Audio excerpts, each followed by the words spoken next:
एक गली में 3 ससुराल। बहुत ही पक्की सहेलियां थी। उनकी पसंद नापसंद भी काफी मिलती जुलती थी। ऐसे ही एक सुबह संजना अपनी माँ कुसुम के साथ मंदिर में दर्शन करने जाती है। हे भगवान, वैसे तो आपकी असीम दया हम पर हमेशा बनी हुई है और आपने हमें सब कुछ दिया है, लेकिन अब बस मेरी एक ही इच्छा है कि मेरी जवान बेटी संजना के लिए अगर कोई नेक, सुशील और अच्छे घर का लड़का मिल जाए तो मेरी सारी चिंताएं खत्म हो जाएंगी। मैं बस इसे अपने घर में राज करते देखना चाहती हूँ। अरे माँ, मंदिर में भी ना आप आकर मेरी शादी की रट लगाए रहती हो। अरे भगवान जी को पता है मुझे अभी इन सब चक्करों में फंसना नहीं है, लेकिन मैं क्या करूं, अपनी माँ को ऐसा हर समय परेशान भी नहीं देख सकती। इसीलिए हे भगवान, मेरी माँ की ये चिंता जल्दी से दूर कर दो ताकि इन्हें चैन मिल सके। माँ और बेटी दोनों आंखें बंद करके हाथ जोड़े प्रार्थना कर रहे होते हैं। जैसे ही कुसुम अपनी आंखें खुलती है, उसकी नजर सामने बैठे पंडित हरीश पर जाकर टिक जाती है। अरे संजना, जरा उस सामने वाले लड़के को देख, कितना संस्कारी लग रहा है। उसके नयन नक्श भी कितने सुंदर है। काश ऐसा ही कोई संस्कारी और भगवान का भक्त लड़का तेरी जिंदगी में आता। मैं तो बिना एक पल सोचे उस लड़के को अपना दामाद मान लेती और पूरे मोहल्ले में मिठाई बांट देती। माँ आप भी ना, अरे धीरे बोलो ना, ये शादी की बातें अपने तक ही सीमित रखो। अगर उस लड़के ने सुन लिया तो वो क्या सोचेगा? उसे कितना अजीब लगेगा कि कोई आंटी उसे घूर रही है। अरे सुन भी लिया तो कौन सा पहाड़ टूट जाएगा। मैं उसकी बुराई थोड़ी ना कर रही हूँ। मैं तो उस लड़के की काबिलियत और उसके संस्कारों की तारीफ ही कर रही हूँ। अरे बेटा, आज के कलयुगी समय में ऐसे लड़के कहाँ मिलते हैं जो मंदिर में बैठकर भगवान की सेवा करे। इतना संस्कारी लड़का अगर मेरी बेटी को मिल जाए तब तो बस मेरी जिंदगी के सारे दुख ही खत्म हो जाएंगे और मुझे लगेगा कि मेरी तपस्या पूरी हो गई। कुसुम की बात हरीश सुन लेता है और मुस्कुराने लगता है, जिसे देखकर कुसुम समझ जाती है कि हरीश को भी संजना पसंद आ गई है।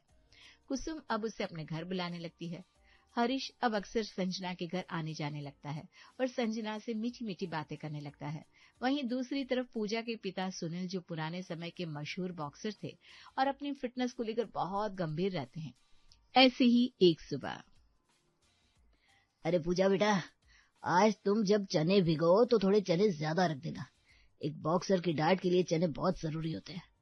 मुक्के में ताकत इन्हीं से तो आती है। पापा आप भी ना, इस उम्र में भी आप फिट हो। आपकी बॉडी देखकर तो बड़े बड़े जिम वाले लड़के भी डर जाए। बेटा, जब तक इस शरीर में सांस चल रही है हमें इसका पूरा ध्यान रखना चाहिए। फिटनेस ही एक बॉक्सर की असली पहचान होती है। करेक्ट मेरे प्यारे पापा। सुनील अपने बॉक्सिंग क्लब में प्रैक्टिस करने जाता है। वहां अचानक हरीश बॉक्सिंग के कपड़ों में आता है और अपनी शैडो बॉक्सिंग दिखाने लगता है। अरे भाई, कौन हो तुम? यहाँ पहली बार देखा है क्या? तुम यहाँ बॉक्सिंग सीखने आए हो? अगर सीखने आए हो तो सही जगह आए हो। मैं तुम्हें चैंपियन बना दूंगा। अरे अंकल जी, आप शायद गलत समझ रहे हैं। मैं यहाँ बॉक्सिंग सीखने नहीं बल्कि बड़े बड़े लोगों को बॉक्सिंग सिखाने आया हूँ। मैं एक प्रोफेशनल कोच और बॉक्सर हूँ। तू बित्ता भर का लड़का अब मुझे बॉक्सिंग सिखाएगा? तुझे पता भी है कि मैं कितना बड़ा बॉक्सर रहा हूँ। मेरे नाम से रिंग में लोग कांपते थे। माफ करिए अंकल, मुझे आप पर कोई शक नहीं है, लेकिन मैं भी कोई छोटा मोटा बॉक्सर नहीं हूँ। आपको यकीन नहीं होगा, मैं विराट कोहली के साथ बॉक्सिंग करता था। तुझे पागल बनाने के लिए मैं ही मिला हूँ क्या? अरे विराट कोहली बॉक्सर नहीं, दुनिया का महान क्रिकेटर है। वो कब से रिंग में उतरकर बॉक्सिंग करने लगा? अंकल, मैंने कब कहा कि वो क्रिकेटर नहीं है? वो तो फिट रहने के लिए मेरे साथ कभी कभी बॉक्सिंग करते थे। मैं तो ज्यादातर विदेश के बड़े बड़े बॉक्सर्स के साथ ही खेलता था। जैक डेम्से का नाम सुना होगा आपने, बहुत बड़ा बॉक्सर है वो। मैंने उसके साथ भी कई राउंड मैच किए हैं और उसे कड़ी टक्कर दी है। क्या? जैक डेम्से? वो तो वाकई में बहुत बड़ा बॉक्सर है। अगर तुमने उसके साथ रिंग शेयर की है तो तुम वाकई में बहुत काबिल हो। सुनील को हरीश की बातें और उसका नकली आत्मविश्वास काफी पसंद आता है। हरीश अब सुनील के घर भी आने जाने लगता है और पूजा को भी अपनी फर्जी बहादुरी के किस्से सुनाकर इम्प्रेस कर देता है। जहां हरीश पूजा और संजना के घर वालों से मिलता है, तो वहीं हरीश का शीतल के परिवार वालों के साथ एक अलग ही नाटक चल रहा था। एक दिन बाजार में हरीश अपनी गाड़ी से शीतल के पिता रमेश से टकराते टकराते बचता है। अरे भाई, अंधे हो क्या? आंखें या बटन देख कर नहीं चल सकते क्या? अंकल, मैं तो बिल्कुल देख कर चल रहा था, लेकिन आप लोगों का ही पता नहीं कहाँ ध्यान था। आप शायद मुझे जानते नहीं हैं। आपको पता है मेरे पिता इस इलाके के विधायक हैं और मेरे सगे चाचा एक बड़े जिले में IAS ऑफिसर हैं। अगर मैं एक फोन घुमा दूं तो अभी आपका स्कूटर जब्त हो जाएगा। अरे वही तो मैं कहूँ बेटा कि तुम्हारे चेहरे में एक अलग ही रौनक है। तुम्हारी पर्सनालिटी ही बता रही है कि तुम किसी बड़े घर के हो। मैं अपने पति की तरफ से हाथ जोड़कर माफी मांगती हूँ। ये ना बुढ़ापे में थोड़े चिड़चिड़े हो गए हैं। आंटी जी, आप मुझसे बड़ी हैं, मेरी माँ जैसी हैं, आप क्यों माफी मांग रही हैं? गलती मेरी भी है, मुझे भी अपनी गाड़ी की स्पीड कंट्रोल में रखनी चाहिए थी। अंकल जी, कहीं लगी तो नहीं ना आपको? मेरी बातों का बुरा मत मानिएगा। अरे नहीं नहीं बेटा, मैं बिल्कुल ठीक हूँ, मुझे चोट नहीं लगी। तुम तो बड़े घर के होकर भी संस्कारी हो, तुम्हें तो कहीं खरोच नहीं आई ना? नहीं अंकल जी, मैं बिल्कुल ठीक हूँ। आप लोग वाकई में बहुत अच्छे हैं। आप लोगों को कभी फ्यूचर में मेरी या मेरे परिवार की किसी भी तरह की जरूरत पड़े तो बेझिझक मुझे याद कर लीजिएगा। मैं चुटकियों में आपकी सारी परेशानी हल कर दूंगा। विधायक का बेटा होने के नाते मेरा रुतबा ही काफी है। बेटा, तुम्हारा स्वभाव बहुत अच्छा है। आज के जमाने में कौन ऐसे अनजान लोगों के बारे में इतना सोचता है। तुम वाकई हीरा हो बेटा। आंटी जी, एक तरफ आप मुझे बेटा बोल रही है और दूसरी तरफ मुझे पराया कर दिया। ये लीजिए मेरा नंबर, कभी भी मुझसे मिलना हो या कोई काम हो तो बेधड़क मुझे बुला लेना। लक्ष्मी और रमेश को अपनी बेटी शीतल के लिए हरीश से बेहतर लड़का कोई नजर नहीं आता और वो मन ही मन में ख्याली पुलाव पकाने लगते हैं। समय गुजरता है। अब उन 3 सहेलियों की उस एक ही लड़के से अलग अलग पहचान में बात होने लगती है। हरीश 3 अलग अलग मोबाइल नंबर के साथ गेम खेल रहा था। कुछ दिनों बाद पूजा और शीतल दोनों संजना के घर मिलने आती है। अरे बहुत अच्छा हुआ तुम दोनों यहाँ आ जा गए। मैं पिछले 2 दिनों से सोच रही थी तुमसे मिलकर मैं अपने नए बॉयफ्रेंड के बारे में बताऊं। तुम्हें पता है, कुछ दिन पहले ही वो मेरा बॉयफ्रेंड बना है। मेरी मम्मी को भी उसके बारे में पता है और वो भी उसे बहुत पसंद करती है। वाह, ये तो बहुत अच्छी बात है। वैसे बॉयफ्रेंड तो मेरा भी बन गया है और वो कोई ऐसा वैसा लड़का नहीं है। मेरे पापा ने ही मुझे उस लड़के से मिलवाया है। मैं आजकल उसी के साथ घूमने फिरने में व्यस्त हूँ। रात रात भर फोन पर बातें करती हूँ। तभी तो तुम लोगों से ज्यादा मिल नहीं पा रही थी और ना ही बात कर पा रही थी। क्यों, तुम दोनों का भी बॉयफ्रेंड बन गया? ये तो कैसे हो गया? हम दोनों का भी क्या मतलब? पूजा, क्या तेरा भी? और नहीं तो क्या, मेरा भी चक्कर चल रहा है और वो लड़का इतना क्यूट और हैंडसम है कि क्या बताऊं। वैसे मुझे लगा नहीं था कि मेरे बॉक्सर पापा की पसंद इतनी अच्छी होगी, लेकिन उस लड़की को देखकर लगता है मेरे पापा की पसंद तो दुनिया में बेस्ट है। वो बहुत बहादुर है। अरे वाह, क्या इत्तेफाक है। एक साथ हम तीनों पक्की सहेलियों के बॉयफ्रेंड बन गए और वो भी इतना प्यार करने वाले। मैं तुम दोनों के लिए वाकई बहुत खुश हूँ। अब हमारी दोस्ती और मजेदार हो जाएगी। मेरा बॉयफ्रेंड एक धाकड़ बॉक्सर है और सच में काफी अच्छी बॉक्सिंग करता है। वैसे तो मैं कभी रिंग में मैच देखने जाती नहीं हूँ क्योंकि मुझे खून खराबा पसंद नहीं, पर लगता है अब जाना पड़ेगा। होगा तुम्हारा बॉक्सर बहादुर, लेकिन मेरा बॉयफ्रेंड तो विधायक का इकलौता बेटा है। तुम दोनों को कभी कोई प्रॉब्लम हो या थाने कचहरी का काम पड़े तो मुझे बता देना। अरे ये सब छोड़ो, तुम्हें पता है मेरा बॉयफ्रेंड तो इतना संस्कारी और धार्मिक है कि उसके सामने खड़े होकर कोई गलत काम हो ही नहीं सकता। बहुत शांत और सुशील है। और पता है सबसे मजे की बात, मेरे बॉयफ्रेंड का घर इसी शहर की सोन गली में है। सोन गली? वही तो मेरे वाले का भी घर है। उसने बताया था उसकी कोठी उसी गली में है। क्या बात कर रही हो तुम दोनों? हम तीनों सहेलियों का तो ससुराल भी एक ही गली में होने वाला है। मतलब तेरा भी?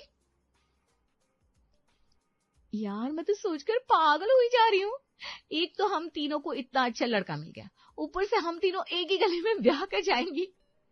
तीनों सहेलियां घंटों तक खिलखिलाती रहती हैं, खुशी खुशी अपने अपने बॉयफ्रेंड की तारीफों के पुल बांधती रहती हैं। पर उन्हें क्या पता था कि वे तीनों एक ही जाल में फंसी हुई है। कुछ दिनों बाद शीतल के पिता रमेश अपने स्कूटर से जा रहे थे, तभी चौराहे पर खड़ी ट्रैफिक पुलिस उन्हें बिना हेलमेट के पकड़ लेती है। अंकल जी, ये क्या, हेलमेट कहाँ है आपका?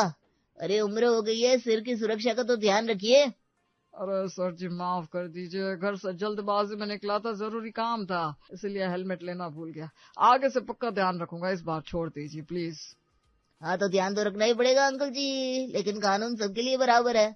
चालान तो अब आपका पक्का कटेगा। कागज दिखाइए, चलिए। रमेश पुलिस वाले के आगे हाथ पैर जोड़ता है, लेकिन वो नहीं मानता। रमेश को तुरंत अपने होने वाले विधायक दामाद हरीश की याद आती है और वो उसे फोन लगाता है। हेलो हरीश बेटा, मैं बड़ी मुश्किल में फंस गया हूँ। चौराहे पर पुलिस ने पकड़ लिया और मेरा बहुत तगड़ा चालान काट रहा है। तुम जरा इस पुलिस वाले से बात करो ना, बताओ इन्हें कि तुम विधायक के बेटे और तुम्हारी कितनी पहचान है, बताओ ना बेटा। अरे अंकल जी, मैं ना अभी एक बहुत ही इम्पोर्टेंट हाई प्रोफाइल मीटिंग में बैठा हूँ और ये एक मामूली सा ट्रैफिक चालान ही तो है। मैं इन छोटी मोटी बातों के लिए अपनी बड़ी जान पहचान का इस्तेमाल थोड़ी ना कर सकता हूँ। अगर मैं एक हवालदार से बात करूंगा तो मेरी इमेज पर क्या असर पड़ेगा? मेरी पहुंच ऊपर तक है। अगर आप कभी फ्यूचर में कोई बड़ा कांड करोगे ना, तब मुझे याद कर लेना। जैसे आपने किसी का मर्डर कर दिया हो या कोई बड़ा बैंक लूट लिया हो, अरे 1 सेकंड में बचा लूंगा। पर मैं ना ऐसी फालतू चीजों में नहीं पड़ता।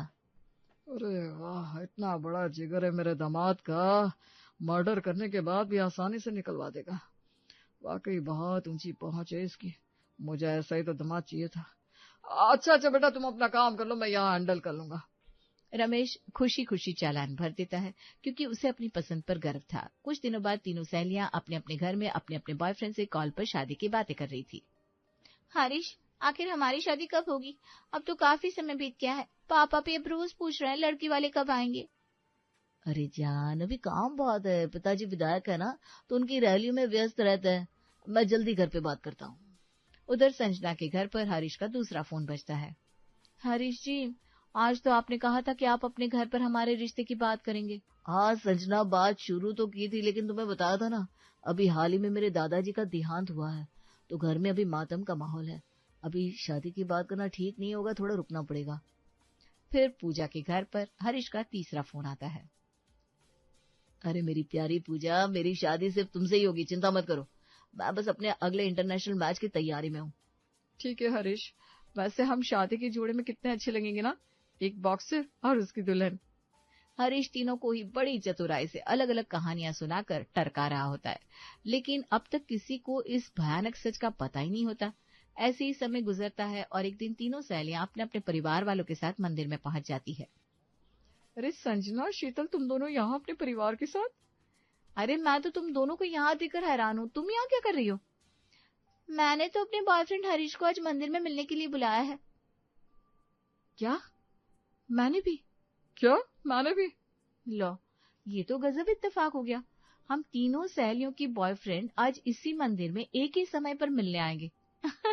चलो इसी बहाने हम तीनों भी एक दूसरे के बॉयफ्रेंड से मिल लेंगे और देखेंगे किसका वाला ज्यादा हैंडसम है। हाँ, लेकिन देखो, भगवान ने हमारी मीटिंग फिक्स कर दी है, लेकिन कहाँ रह गए हमारे बॉयफ्रेंड? अब तक आए क्यों नहीं? आ ही रहे होंगे, विधायक का बेटा है तो गाड़ियों का काफिला होगा, थोड़ा समय तो लगता ही है। शीतल, संजना और पूजा आपस में बात कर रहे थे कि तभी पूजा और शीतल के फोन पर हरीश का मैसेज आता है कि वो नहीं आ पाएगा, जिस पर शीतल और पूजा काफी उदास हो जाती है।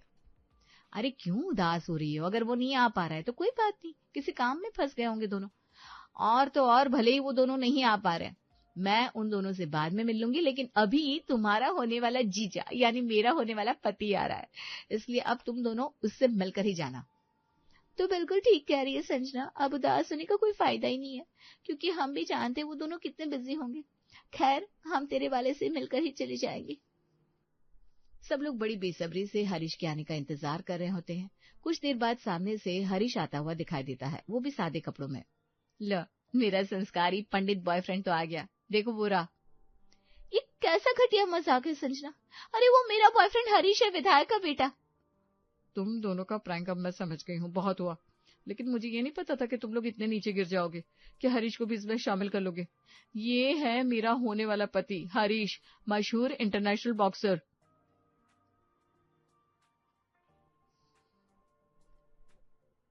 अरे तुम दोनों पागल हो गई हो क्या? ये हरीश है मेरा होने वाला पति, और ये कोई बॉक्सर या विधायक का बेटा नहीं है, बल्कि मंदिर का पंडित है। तुम दोनों क्या बकवास कर रही हो? मेरा दिमाग खराब मत करो। ये मेरा होने वाला पति है, विधायक का बेटा, और इसके चाचा भी IAS ऑफिसर है। हरीश, तुम ही बताओ सबको सच। इन लोगों का ये गंदा मजाक अब खत्म करो, इन्हें बताओ तुम किसके हो। हाँ हरीश, बोलो कि तुम इन दोनों के साथ मिलकर मजाक कर रहे हो, क्योंकि ये दोनों मेरी सहेलियां हैं, लेकिन पता नहीं कैसा मजाक करिए। अरे तुम चुप क्यों हो? कुछ बोलो ना, अपनी पूजा को सच बताओ ना। बस अब बहुत हुआ। इसके पीछे की जो खामोशी है वो मुझे सब कुछ साफ साफ बता रही है। लड़का एक ही है, यही हरीश। इसने बॉक्सर, पंडित और विधायक का बेटा होने का जो ये ढोंग रचाया है, ये सब एक फ्रॉड है। बेटा हरीश, तूने बहुत बड़ा गेम खेल लिया हम सबके साथ। अब अपना अगला गेम जेल की सलाखों के पीछे खेलना। हमें लगा था तुम बहुत अच्छे और ऊंचे घर के लड़के हो, हम तुम्हारे साथ अपनी मासूम बेटियों का भविष्य देख रहे थे, लेकिन तुम तो 3-3 लड़कियों की जिंदगी और भावनाओं के साथ फुटबॉल खेल रहे थे। अरे तुझे जरा भी शर्म नहीं आई ऐसा घटिया मजाक करते हुए? हमारी बेटियां बेचारी मासूम थी, तेरे छल कपट और इसे जाली रूप को समझ नहीं पाई। वो तो आज भगवान की मर्जी थी कि सब एक साथ यहाँ आ गए, वरना तू तो हमारी बेटियों की जिंदगी बर्बाद कर देता। और अब यहाँ सच बताने जैसा कुछ बचा भी नहीं है। इसने जो हम सबके विश्वास के साथ खेला है, हमारी बच्चियों का दिल दुखाया है, इसकी तो अब ऐसी सजा मिलेगी कि इसकी अगली 7 पुश्तें याद रखेगी। इससे अब पुलिस ही सीधा करेगी। अंकल जी मेरी बात सुनिए, मैं तीनों ही हूँ, मेरा मतलब है मैं टैलेंटेड हूँ, आप मेरी बात का विश्वास करो। मैंने किसी का पैसा नहीं लूटा, मैंने कुछ गलत नहीं किया। कोई बात नहीं बेटा, विश्वास तो हमने बहुत कर लिया तुझ पर। तू तो विधायक का बेटा है ना, अब खुद को जेल से छुड़वाते रहना। तुझे बहुत शौक है ना बड़े बड़े केसेस और मर्डर मिस्ट्री हैंडल करने का, तो अब आराम से पुलिस स्टेशन में अपना खुद का केस हैंडल करना। मुझे माफ कर दो अंकल, मैं तो बस ऐसे ही टाइम पास कर रहा था, मजे ले रहा था। मुझे वाकई नहीं पता था कि ये तीनों आपस में पक्की सहेलियां हैं। अब आगे से मैं ऐसा किसी भी लड़की के साथ नहीं करूंगा। प्लीज पुलिस को मत बुलाइए, प्लीज प्लीज, मेरा करियर बर्बाद हो जाएगा। शर्म आनी चाहिए तुझे। क्या तेरी अपनी कोई बहन नहीं है? क्या कल को तेरी अपनी बेटी नहीं होगी? अरे किसी शरीफ लड़की के साथ ऐसा भद्दा मजाक और धोखा करने की सोची भी कैसे तूने? और ये टाइम पास क्या होता है? टाइम पास करने के लिए दुनिया में बहुत सारी चीजें हैं। ऐसे लफंगे लड़कों को समाज में खुला तो छोड़ना ही नहीं चाहिए, ये जहर है समाज के लिए। हाँ, हमने मान लिया था हमसे बड़ी गलती हो गई थी, लेकिन अब एक ही गलती को बार बार दोहराएंगे नहीं। फिक्र मत करो, मैंने पुलिस को फोन करके बुला भी लिया है और वो मंदिर की गेट पर पहुंच भी चुके हैं। पुलिस आती है और हरीश को रंगे हाथों धोखाधड़ी के आरोप में गिरफ्तार कर लेती है।